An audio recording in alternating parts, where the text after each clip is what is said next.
confused. They ask me, the company post always ask me. បាទម្ចាស់ក្រុមហ៊ុនមួយចំនួនមកជួបគាត់គឺគាត់បានបញ្ជាក់ថាក្រុមហ៊ុនរបស់គេនោះគឺមានផែនការទីផ្សារនឹងល្អជាង New Trade ទៀតហើយការចាប់គូក៏បានខ្ពស់ជាង New Trade ទៀតប៉ុន្តែហេតុអីបានជា New Trade នៅតែ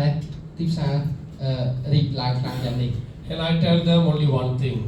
គាត់បានប្រាប់គេទៅលើចំណុចមួយ Nobody or no company can take care the quality,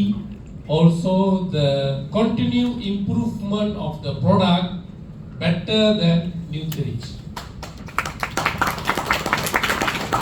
បាទមិនមានក្រុមណាដែលធានាឲ្យនឹងការគ្រប់គ្រងអំពីគុណភាពផលិតផលបានល្អប្រសើរដោយក្រុមហ៊ុន New Trade ទេដោយយើងបញ្ជាក់ខាងដើមគឺយើងជាម្ចាស់ទាំងអស់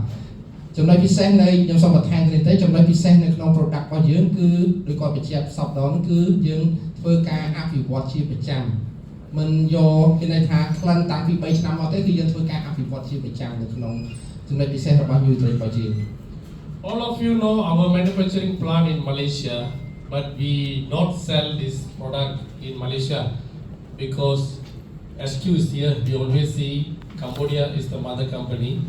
and to protect the product distribution, quality, and the marketing, we never sell this in Malaysia. But we always get the request from the MOH in Malaysia to sell that in Malaysia, but we always reject.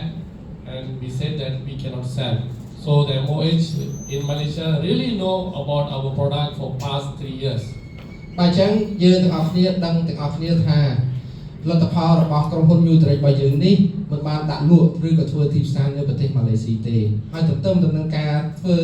ទីផ្សារនៅកម្ពុជាដែលជាម្ចាស់រយៈពេល3ឆ្នាំនេះគឺក្រសួងសុខាភិបាលម៉ាឡេស៊ីគឺនៅតែទទូចស្នើឲ្យផលិតផលរបស់យើងនេះធ្វើចរាចរណ៍ទីផ្សារនៅក្នុងប្រទេសម៉ាឡេស៊ីប៉ុន្តែដើម្បីការពារឬក៏រក្សាអំពីការគ្រប់គ្រងចង្វាក់ផលិតកម្មការបែងចែកក្នុងការចែកចាយផលិតផលរបស់យើងជាប្រចាំនៅក្នុងប្រទេសកម្ពុជាគឺយើងបានប្រាប់ពីហេតុពីផលដើម្បីឆ្លើយតបទៅនឹងប្រទេសនៅក្រសួងសុខាភិបាលម៉ាឡេស៊ីវិញ Since last year, for past 1 year, Malaysia MOH have done a very intensive testing, survey, collecting all the data, report about Nutrich coffee, have met up the factory representative, me as well. I also went for the interview to know more about this coffee, and they would like to